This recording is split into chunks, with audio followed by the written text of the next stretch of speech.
मित्रों नमस्कार, मैं हूं राजेंद्र सिंह और आप देख रहे हैं व्यू पॉइंट विद राजेंद्र। कला श्रृंखला का यह 31वां अंक प्रस्तुत है।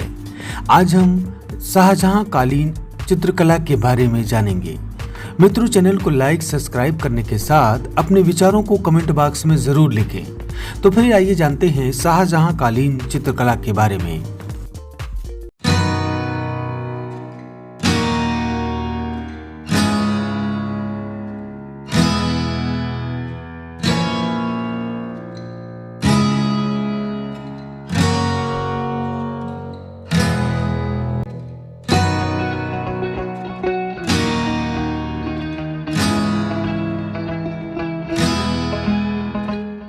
मुगल सल्तनत का संस्थापक बाबर एक अद्भुत कला पारखी था। कला की अभिरुचि हुमायूं को पुश्तैनी रूप में मिली। वह स्वयं उच्च कोटि का कलाकार था और अपने दरबार में अनेक कलाकारों को आश्रय देकर कला की निरंतर सेवा करता आ रहा था। ऐसा माना जाता है कि भारत में मुगल शैली की नींव हुमायूं ने रखी। अकबर ने अपने पिता से पाया कला प्रेम और कलाकारों को और भी प्रोत्साहित किया। उसने बड़े बड़े कलाकारों को दरबार में आश्रय दिया। अकबर के पुत्र जहांगीर ने वंश परंपरा से प्राप्त कला की विरासत को बड़ी योग्यता के साथ संभाला तथा उसको समृद्ध भी किया।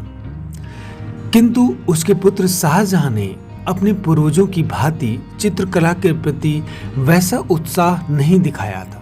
यद्यपि उसके दरबार में भी चित्रकारों का जमघट लगा रहता था, फिर भी उसमें न तो वैसा उत्साह था और न चित्रकला के प्रति वैसी स्वाभाविक अभिरुचि ही, बल्कि शाहजहां को चित्रकला के बजाय वास्तुकला में अधिक रुचि हो गई। हाँ, ये जरूर है कि शाहजहां के दरबार में चित्रकारों की संख्या तो बढ़ गई थी, पर चित्रों की संख्या कम हो गई थी। शाहजहां का पुत्र दारा शिकोह कला प्रेमी था। वह कवि एवं संस्कृत का भी विद्वान था। इस समय अधिकांश दरबारी चित्र बनाए गए। युवा शाहजहां नामक चित्र अबुल हसन ने बनाया था। शाहजहां के समय युवतियों एवं बेगमों के चित्र भी बहुतायत में बनाए गए, जिनमें रंग महल और रति संबंधी दृश्यों पर आधारित चित्र बनाए गए। इस काल में चित्रों में तकनीकी परिपक्वता भी आ गई थी। एक चित्र वृद्ध सम्राट अकबर का व्यक्ति चित्र है, जो पेरिस के संग्रहालय में संग्रहित है। शाहजहां के समय में सपाट स्याह कलम रेखा चित्रों का प्रचलन होने लगा था। चमकदार रंगों के साथ साथ सोने चांदी के रंगों का भी प्रयोग होने लगा। इस समय के चित्रों में हाशिए चौड़े बनने लगे थे।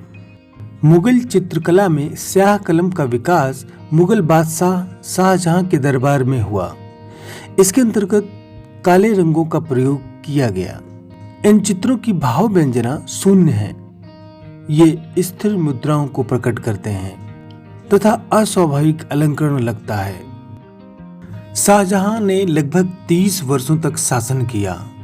उसका यह शासन मुगल इतिहास में विशेष महत्व रखता है। उस समय मुगल साम्राज्य अपने चरमोत्कर्ष पर पहुंच चुका था।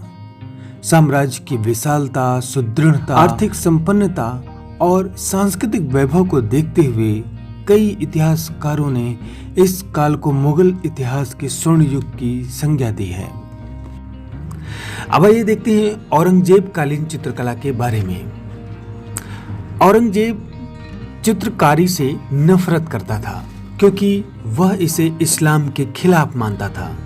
फिर भी उसके युवराज काल से लेकर वृद्धा अवस्था तक के चित्र प्राप्त होते हैं। औरंगजेब का एक युवा अवस्था का चित्र लंदन में संग्रहित किया गया है। एक अन्य चित्र में औरंगजेब को बीजापुर के घेरे के समय सोने की तख्त पर हरी गद्दी पर बैठाया गया है। यह चित्र रोज संग्रहालय बोस्टन में संग्रहित है। गोलकुंडा पर विजय में औरंगजेब का वृद्धावस्था का चित्र काफी चर्चित है।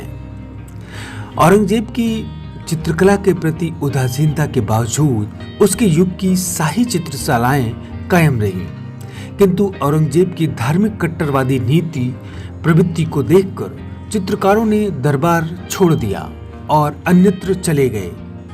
इस प्रकार चित्रकला की कई नई प्रांतीय शाखाएं पनपी, जिनमें राजस्थानी और पहाड़ी चित्रकलाएं शामिल हैं। इस काल के चित्रों में आवश्यकता से अधिक अलंकरण और रंगों का उपयोग हुआ। चित्रों की जीवंतता और ताजगी में कमी आई, किंतु कुछ लघु चित्र इस काल में भी देखने को मिले, जैसे शिकार खेलते हुए, दरबार लगाते हुए तथा युद्ध करते हुए आदि। अब आइए देखते हैं टू द पॉइंट के अंतर्गत मुगल शैली की चित्रकला की विशेषताओं के बारे में। शाहजहां लघु चित्रों में रुचि रखता था और पांडुलिपियों को प्राथमिकता देता था। उसे दैवीय संरक्षण में अपनी तस्वीरें बनवाने का शौक था। इस काल में स्याह कलम के चित्र बने। इसके अंतर्गत काले रंगों का प्रयोग किया गया। इस काल की खासियतों में बारीकियों का चित्रण शामिल है, जैसे दाढ़ी का एक एक बाल दिखना। शाहजहां के जो भी छवि चित्र बने, प्रायः उसमें सर्वोत्तम वस्त्र और रत्न आभूषण धारण करने के अतिरिक्त प्रभापुंज के साथ बनाया गया है। शाहजहां कालीन प्रमुख चित्रकार हैं विचित्र, चैतरमन, अनूप, समरकंद, नादिर, इनायत और मकर आदि। मुगल शैली में 3 प्रकार के रंगों का प्रयोग मुख्यतः किया गया, जैसे कि पहला वनस्पति रंग।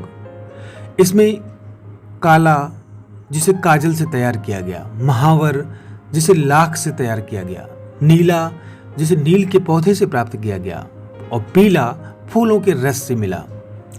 दूसरा रासायनिक रंग, सफेद, जस्ते से प्राप्त हुआ, लाल सिंदूर, पारे की भस्म से, हिंगुल, सगरफ, और तीसरा खनिज रंग, लाल, हिरौंजी, गेरू, नीला, पीला, सोना, चांदी आदि।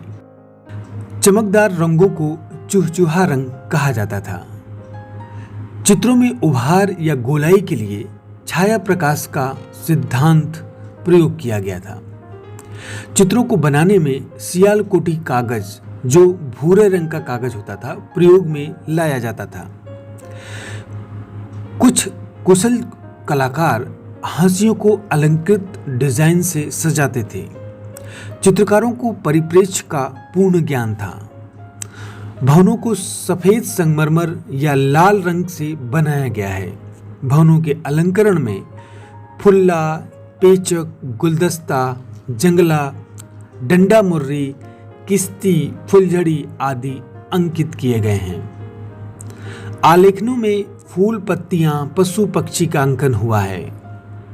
पुरुषों को प्रायः जामा, चुस्त पायजामा और पगड़ी व पैरों में नोकदार जूतियां पहनाई गई हैं। रेखांकन को टिकाई कहते थे, चित्रकारी को गदकारी और फिनिशिंग को टिपाई कहा जाता था। स्त्रियों के पहनावे में कुर्ता या आस्तीनदार चोली, झीना आंचल, पायजामा या लहंगा बनाया गया है। एक चश्म चेहरे का अंकन हुआ है।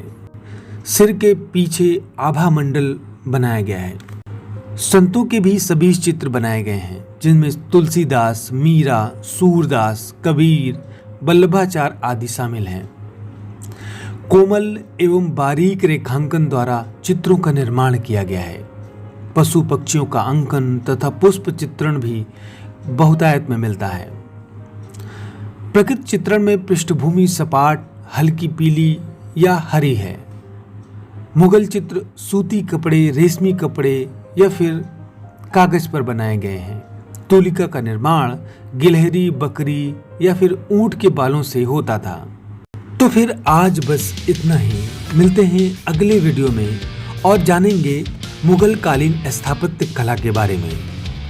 मित्रों, चैनल को लाइक, सब्सक्राइब करने के साथ अपने विचारों को कमेंट बॉक्स में जरूर लिखें। वीडियो को पूरा देखने के लिए बहुत बहुत धन्यवाद।